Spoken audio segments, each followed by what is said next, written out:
దేశ రాజకీయాల్లో ముఖ్య పాత్ర ఎవరిది అంటే వెనకాలన్న బిజినెస్ మ్యాన్ది. నేను అలాంటి సరికొత్త బిజినెస్ చేస్తున్న అందమైన గౌడ్స్ అబ్బాయిని తీసుకొచ్చిన. అబ్బాయి డేట్ ఆఫ్ బర్త్ 10/9/1994. అబ్బాయి ఎత్తు 5'11" ఉంటారు ఈ పిల్లగాడు. అబ్బాయి ఎడ్యుకేషన్ బీటెక్ చేసి ఎంటెక్ కూడా చేసిండు పిల్లగాడు బెంగళూరులో.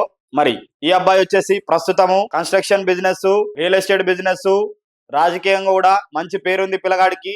మరి ఈ అబ్బాయి వాళ్ళు వచ్చేసి శంకర్పల్లిలో ఉంటారు. ఈ అబ్బాయి వాళ్ళకు ప్రాపర్టీ కూడా 20 కోట్ల వరకు ఉంది. మరి ఈ అబ్బాయి వాళ్ళు ఎలా చూస్తున్నారంటే గౌడ్స్ లోనే అందమైన అమ్మాయి కోసం చూస్తున్నారు. జాబ్ చేసినా చెయ్యకున్నా పర్వాలేదు, కొంచెం ఆదర్శ భావాలుండి, కొంచెం రాజకీయ భావాలుండి, మంచి ఉత్తేజకరమైన అంటే మంచి ఉత్సాహం కలిగిన అమ్మాయి కోసం చూస్తున్నారు. కాబట్టి ఎవరైనా మన గౌడ సోదరులు బిజినెస్ మ్యాన్ అబ్బాయి కోసం చూస్తున్నారా? అయితే ఇంకెందుకు ఆలస్యం, ఈ రీల్ను బరాబర్ మన వాట్సాప్ గౌడ సోదరులకు షేర్ చేయాలి. మరి మీకు ఈ వీడియో నచ్చినట్టయితే లైక్ చేయండి, షేర్ చేయండి, సబ్స్క్రైబ్ చేయండి.